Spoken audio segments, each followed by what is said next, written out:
Welcome to the Real Estate Syndication Show. Whether you are a seasoned investor or building a new real estate business, this is the show for you. Whitney Sewell talks to top experts in the business. Our goal is to help you master real estate syndication. And now your host, Whitney Sewell.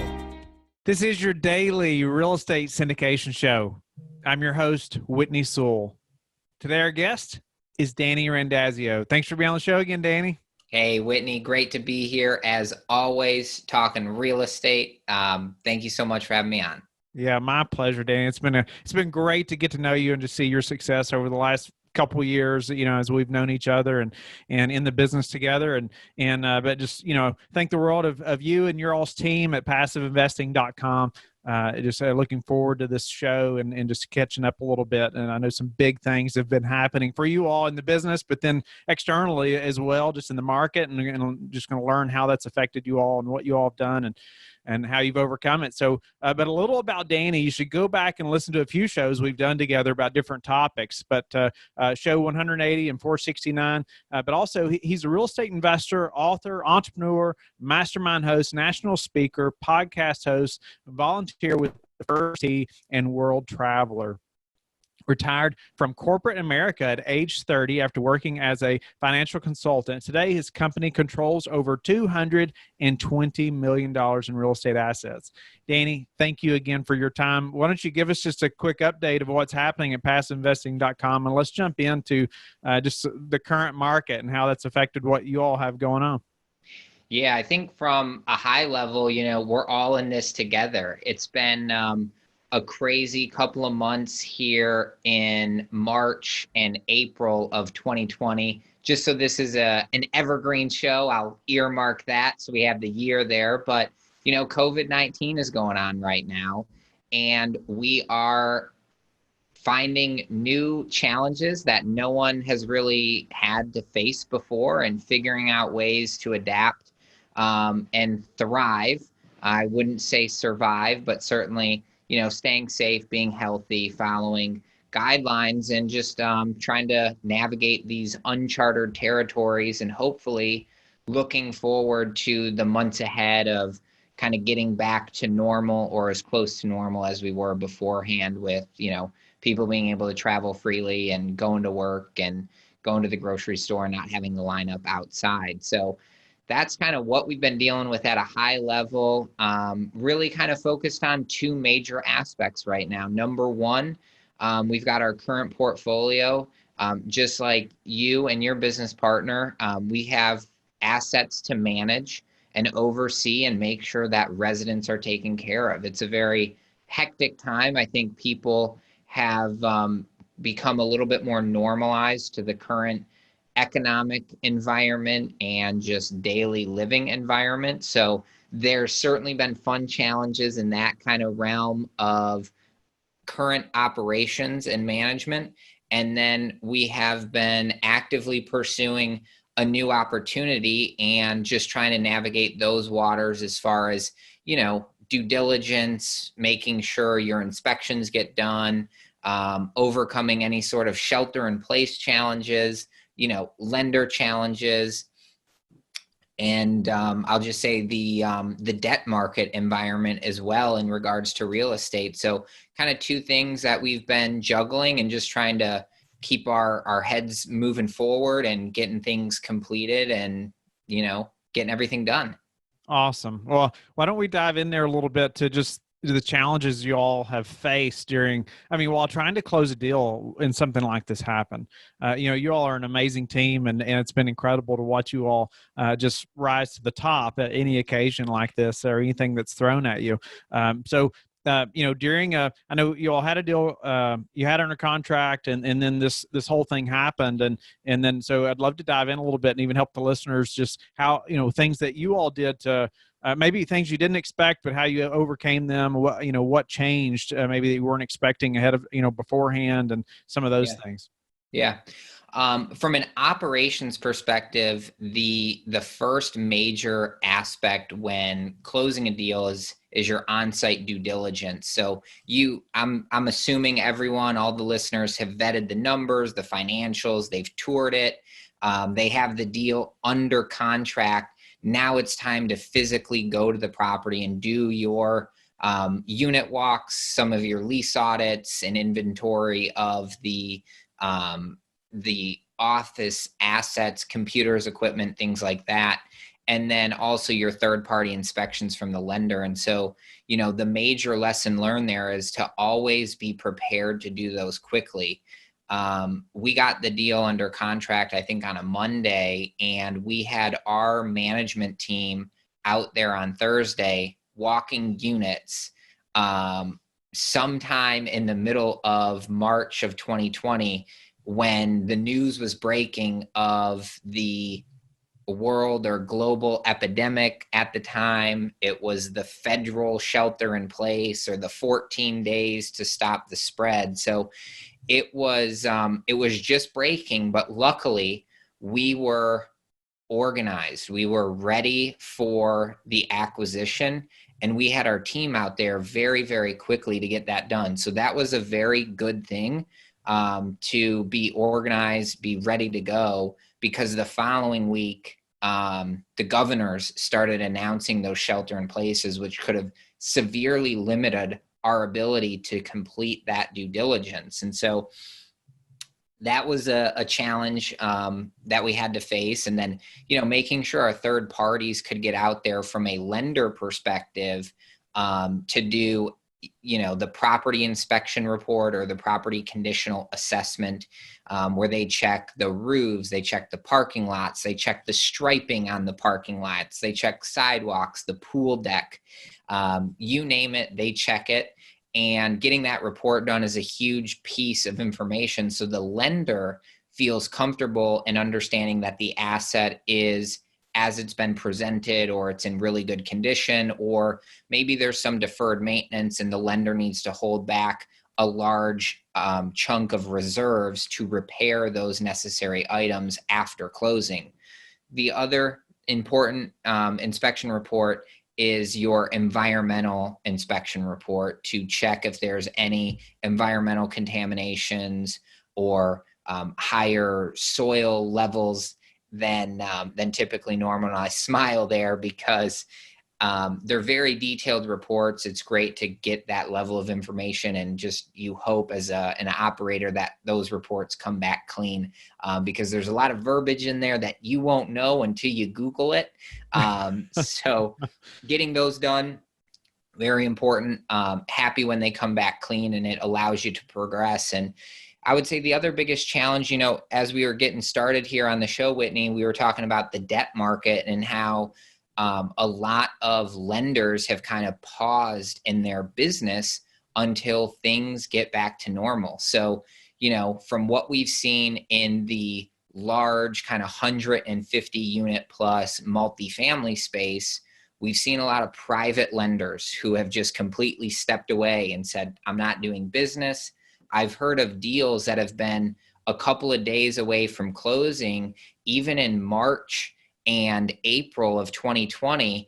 And a couple days before closing, the lender pulled out and said, no, we can't fund this deal. We're not doing it, for various reasons. I don't know the details of those deals. And it's just kind of shocking when you go through that. No one really expected it. So the debt piece is a major component in any deal that you do, but specifically now, and I think even going into the future, until business picks back up to normal, some of these lenders, like the bridge lenders, the private lenders, the life insurance companies, and any sort of CMBS or commercial mortgage-backed securities lender, may have difficulty or hesitancy or added scrutiny to reserves in order to close a deal.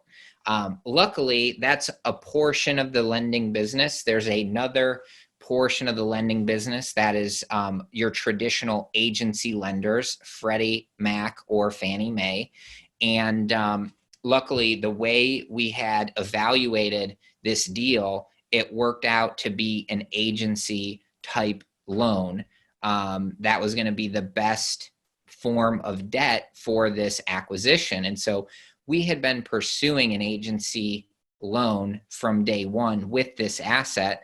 And it was great to hear the confirmation, in March, the federal government had announced the $750 billion backing to the agencies. And then later, the White House came out and said that the agencies have an unlimited budget to fund these loans. What that did for us as the operator and investors out there, it had caused a spike in the supply or the volume of loans being requested or refied or new acquisitions. The volume went up and the supply of lenders went down. So there was this significant demand and not enough dollars at the time. And so we saw a couple of interesting things happen in, I would say, middle of March through the end of March 2020, with interest rates kind of going up and down. And it has seemed that some of the leading metrics have somewhat stabilized over the last 21 days in April.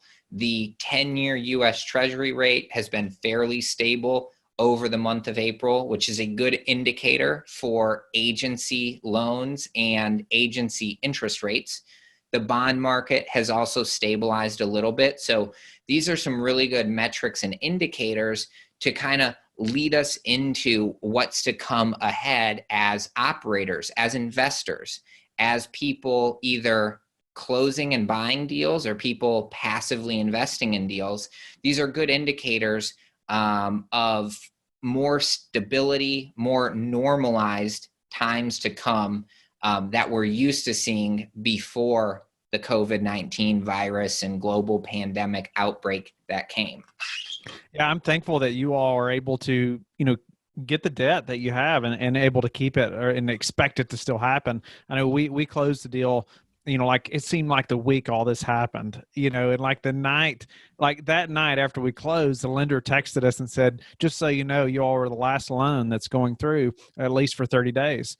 And so, obviously we were Bridge or it was private? Bridge. Okay. It was Bridge. Yeah. Yeah. But, obviously we were so grateful, that we, had the property under contract, and just like you said, had all that stuff done and we're ahead of the game, or otherwise, yeah, we may still be waiting now, or, if we could have even closed. So very interesting. What was there a time when, when all that happened, I'd love to just get your all's mindset a little bit and what you all were thinking about, obviously, you didn't expect the COVID stuff, to come in here like this when you had this, you first put this deal under contract, and then all of a sudden this happens. Is it a time where, we come around the table and we're all thinking, okay, should we keep this deal? Should we back out? What were some of the conversations like around that? They were interesting conversations because, we really didn't know what to expect from COVID. We kind of made some educated assessments or educated decisions, assumptions around thinking that hopefully by kind of May, we could get back to reopening. We really took things day by day at that time to evaluate new information. I felt like in March of 2020, we would turn on and hear the news, hear a governor, hear the president speak, or physician from the White House. And then an hour later, there would be new information. And so you couldn't even keep up, or it was just changing so quickly. And so, what we were able to do is kind of from a number one kind of business investment criteria. Number one, is it a safe place to put your money? And the answer to that question, you just need to think about, the real estate market. Most people rent versus buy. And again, everything is market specific, I'll say, kind of regional, job growth, population growth. There's a lot that goes into it, but from a very high level, multifamily real estate is a safe place to put your capital. That's why we personally invest in all of these deals. So that is a comforting position to be in when you can place your capital and that tomorrow it's not going to tank 20% or 10%. I feel like the folks in the stock market may have lost some serious life expectancy because of the ups and downs that occurred in March and even into April of 2020. It was insane to see like a 30% reduction in value just overnight, because all of a sudden there's a sickness out there. But some of these companies, their inventory didn't really change. And this was early March. Granted, a lot has happened with those companies over 30 days, but one night you're not going to wake up and have your real estate down 30%. Now, the other important factor is multifamily real estate. As why we invest in it, it produces cash flow and income. So that is the huge benefit. Number one, you can put your money in. And number two, a majority of the time, right, even through this COVID, we've learned that residents still prioritize paying rent. And when rent is paid, that is a cash flow that is then returned to investors. So it's, number one, a great place to safely put your money. Number two, it has a high probability of earning a return, and it also has great tax advantages. So when you compare it to the alternative of, let's put it in the stock market, that's why I don't have any money in the stock market. Right. I like to say, we didn't see like numerous buildings just disappear overnight. Right. And so those were the kind of fundamentals at the highest level of, is this investment sound? Yes. Are we putting our money in a secure place that has the opportunity to earn more? Yes. And that's the beauty of being able to invest in real estate. And, I always think back to the basic kind of Benjamin Graham, Warren Buffett golden rule of the time value of money and compound interest. So if someone, I don't know what the exact time frame is, but let's say 2 years ago, you put your money in the stock market. Well, today, maybe its value is at the same position you bought 2 years ago, and you've made nothing. You've made no return. You have made no cash flow. That has actually cost you money, because every year that you don't make that interest and compound it the next year, it's a significant loss on that portfolio. All of these models and what the fiduciaries on TV show you in these models is the compound effect of your money. So you start with $10,000 or you start with $100,000, and each year you make a 5% compound return. And in 30 years, you're going to have, I don't know, $1 million or $750,000 doing nothing. So having your money earn a return is extremely important. And so that's, again, another sound kind of investment thing for people to think about. And so that's how we were evaluating the deal. At the end of the day, it's very important to do your due diligence. And so one thing that we've also done with all of our assets is we know the resident employer demographics. So having that information gives you a way to analyze and create a probability statistic of people being affected by the virus. Were you all doing that before any of this stuff happened? We had all of the information. We were not utilizing the information for any particular reason before this happened, because again, we rely on our management teams on site to vet the residents, make sure they have a job and they make enough money. And they have the rental history and all of that to qualify to live at these assets. But having that information was really important as we were gearing up. As soon as the COVID stuff was breaking, my kind of first priority, along with our director of asset management on our team, we were focused on the existing portfolio and evaluating how many residents do we think could be affected by this? Do we have a huge portion, or do we have a very small portion that we need to be worried about or helping or checking in with more frequently. And getting that information allowed us to kind of predict what we expected our April collections to be. And so I would say that's a huge tip for any operator or any passive investor out there. If you don't know where you're at with April collections, I would be asking those questions of your management team. If you're the operator, if you're a passive investor and you have not been informed about what's going on with your property, I would definitely be reaching out now to get that information. But how did you all collect that information? So we collect that information from the leases. So when they, sign a lease, they give their employer kind of job description and stuff. And so it's a basic, little review of who's their employer, but also what is their job kind of title. And you can also cross-check that by kind of how much income they make. So if I work at, if I work at the courthouse, right, and I'm a clerk, but I make $80,000, and I've worked there for 10 years, that's a pretty solid job. They'll probably be okay. If they work at a restaurant and they're a manager, and they make $30,000 and it's a lower end property, thankfully our portfolio is a nicer kind of B plus higher quality assets. So we didn't have a huge effect. We didn't expect to have a major impact, but we were ready. And we certainly were working with those people who needed to have payment plans or things like that set up. So it should be in the leases. If you're the operator, go get that information, because again, you'll want to cross-check and just make sure that what your property management company is telling you is valid based on your own due diligence and research.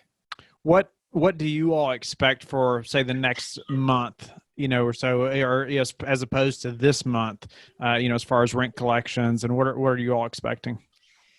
Yeah, in terms of April, we saw really strong collections. As of the kind of middle end of April 2020, we were 93% plus collected for April, which is fairly normal. We're certainly a little bit behind compared to April of the previous year in terms of percentages, or March or February. But we felt very good where we're at. A lot of people are still kind of catching up on their second payment plan. So looking at May, the question is if some of these businesses are going to be able to open early and continue to do their social distancing. I think that would be a good thing for people to get back to work. Again, not a huge percentage of our residents were affected by layoffs or furloughs. So that's another really good sign for those properties. And I think for those who were affected, I feel like May has the potential to be very similar to April. A lot of things had occurred in April as far as unemployment getting rolled out. I feel like it took a long time for a lot of these people to get through to their jurisdiction. The one positive, when I think about our asset location specifically, I feel like our states where we're invested did not have maybe the same wait times as, let's say, New York. So that'll be a benefit. People have been out there. They've been able to apply and get that. The stimulus checks have gone out. People should have received them, I think, last week, Wednesday. So those are there. And then hopefully some of these jobs can get back to work. And I think May has the opportunity to be very similar to April. But again, it's just about monitoring it very closely. We look at our collections on a daily basis to make sure that everyone is kind of accounted for, followed up with. And, it's a two-way street. They need to be proactively working. Any resident needs to be proactively working with the management company to kind of get their situation out there. And then, it's the other side of the street with the management company working with all the residents to make sure that people are comfortable, their needs are taken care of, and they can love where they live. Are there some key KPIs that you're discussing with the management company, on that daily call, or however often y'all are speaking? It's very simple. The KPI itself is really where we're at with collections, and we look at it on a percentage basis, but also we look at it in every single unit. We need to know what's going on with every single resident. So if, for example, if you have a 100-unit property and 75 people have paid, or 75% collected for April, let's talk about exactly the 25 other people.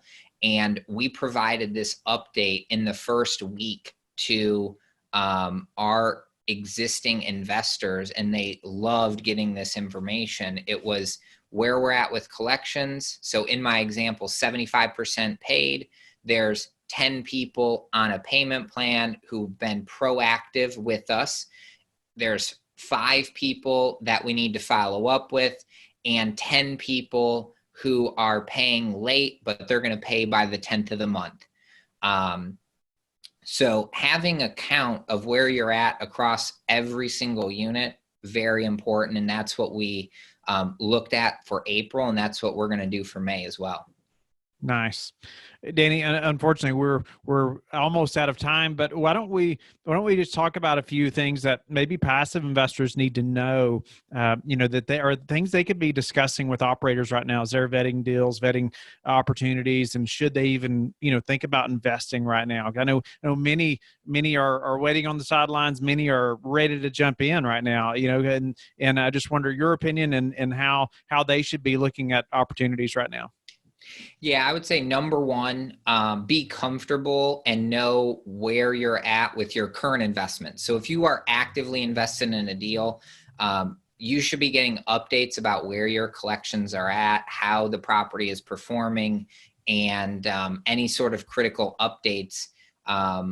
You should do that first. Then number two, if you are, currently a passive investor looking and thinking about investing, I would be asking some of these same types of questions. So how did April collections look on the property? What type of employer demographic information do you have on the residents? Can we make an educated decision on how many people may or may not be affected by the virus? Historical property collections, what's the actual occupancy at the property? Did, maybe there's an opportunity to invest in a student housing deal. We don't do any of those, but I'm just using that example. And if the college closed, maybe 50% of the students left, and now there's a huge vacancy issue and people aren't going to pay their bills because they're not going to school. And so, you run into a whole slew of issues there, which is, why we don't really focus on that student housing aspect of things. But the employer demographics, collections, I would say would be a big thing. And then, what is the stability and soundness of the investment itself? Is it in a great market? Is it a quality asset? Is the deal going to close? Is the right debt in place for it? Just again, some of those basic things. And I think there's good opportunity for people to look at deals and pursue opportunities. And of course, use their judgment and educational background to make sound investment decisions with the opportunities that are available. Yeah, I think it's a great time to be vetting operators if they're looking to invest. I would imagine there's numerous investors that are trying to move capital out of the stock market, like you and I discussed. So go back and listen to the beginning of the show, right? Over there in the stock market. So yeah, I meant to ask you too, what were a couple of things or main things that your team did that helped you be prepared for something like this, that helped you all survive this before you knew it was coming? Maybe a couple of things that you all were already doing that, like, okay, we're glad we did that, or we're already doing that. Number one, investing in good markets with diverse employment opportunities. And, I would just say by kind of luck, we fell into and really love the markets that we're actively looking for deals in, and Raleigh, North Carolina, Charlotte, North Carolina, and Greenville, South Carolina. Those are great places. The big benefit that I look back now and kind of say, I'm so grateful for this, but those three cities are not built on tourism. They're not built on entertainment. They're not built on hospitality. They're not built on sporting events or other kind of like cruise ship destination type of places. So some of those things we have done just because we believe in the basic fundamentals of investing in great neighborhoods where people love to live, where they have the opportunity to work at many different employers. And if one large employer shut down, it's not going to decimate the economy. So I would always encourage new investors or new people looking to invest in deals to invest in some of these larger metro areas. Certainly, while you could go and make a higher percentage return, maybe in a I'll use Biloxi, Mississippi, just a random place on the map, or a rural town. One hiccup like this could cause the manufacturing plant or the food processing plant to shut down. And now all of a sudden, 80% of your residents are out of work, and your what appeared to be a great return is now going to be not so great because one tiny hiccup, versus if you're in the larger cities with more diversification, you're not going to be as impacted by it. And so that's something that we've always believed in, and grateful that we have continued to stick by those core values. And the second piece to it is investing in great assets where people want to live. And, we're not doing luxury. We're doing very affordable kind of, just great apartments that people want to be in. And so I think that's another kind of thing I look back today and I say, wow, I'm grateful that we are investing in your kind of average, normal, typical person's apartment that they want to live in.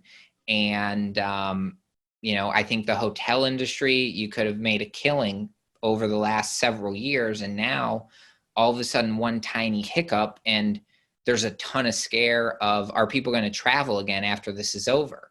And so I think that is another thing. Again, we're just so grateful that we are kind of in that necessity piece. People are going to get their food and water first, and then they're going to get their shelter next. And so I think being in that basic necessity of a human need is great. And again, we're in these great locations where people live, work, and play. So it's a win-win-win. Danny, how do you like to give back? I like to give back through the First Tee. It's a golf program where you can go and volunteer, and you teach young people lessons and fundamentals about life through the game of golf. So it's a great opportunity to get out there, have fun on the golf course, but also teach core values of honesty, respect, trustworthiness, how to be a good steward, sportsmanship, things like that. So I love working with the kids, teaching them golf, and then just teaching them how to be good people. Wow. Danny, thank you for sharing that and giving back in that way, and giving back just to the listeners and myself today on the show. Grateful for just your knowledge and experience and your willingness to share and help us all. But, tell the listeners how they can get in touch with you and learn more about you all and your team. Yeah, thank you so much for having me on, Whitney. Always a pleasure to be here and try to add some value to the listeners. But if you want to learn about kind of what we do for our multifamily investing, go to passiveinvesting.com and you can get everything you need to know there. If you're interested in having a call with us so we can learn more about you and your goals, just join our club and we will get in touch with you from there. And then the other place, if you are interested in learning more about me personally, just go to DannyRandazzo.com. I've got all of my kind of blogs and articles and previous podcast interviews there, so you can kind of learn a little bit more about my story. And if you want to get in touch with me personally, just reach out through the website. Thank you for listening to the Real Estate Syndication Show, brought to you by LifeBridge Capital. LifeBridge Capital works with investors nationwide to invest in real estate, while also donating 50% of its profits to assist parents who are committing to adoption. LifeBridge Capital, making a difference, one investor and one child at a time. Connect online at www.lifebridgecapital.com for free material and videos to further your success.